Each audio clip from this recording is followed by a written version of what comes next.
Guys, magluluto na naman tayo. Ito, magluluto ako ng kakaibang gulay. Kailangan natin ng pipino, white onion, at itlog, at asin.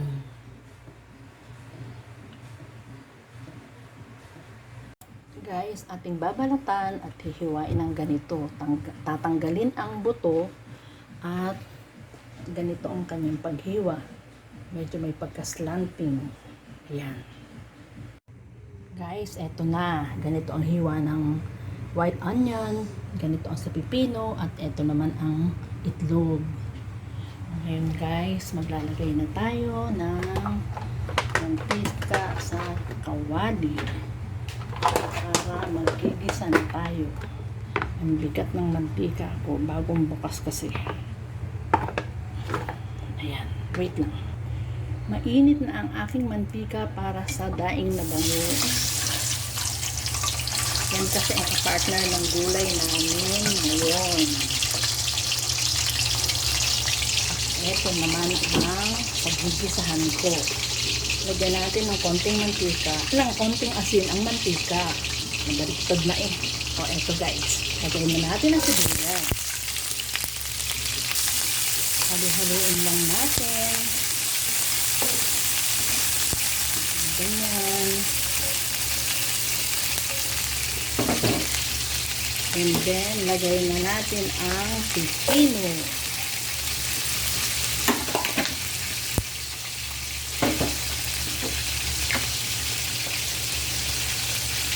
Lagyan na natin ang konting asin. Yung itlog nga pala, nilagyan ko rin ng konting asin ng binati ko para may lasa ang itlog. O, ayan guys. Halo lang tayo. Ayan.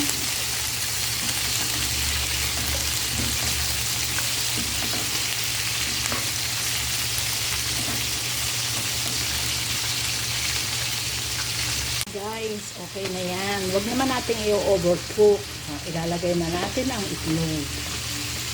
Ayan. Ganyan lang yun.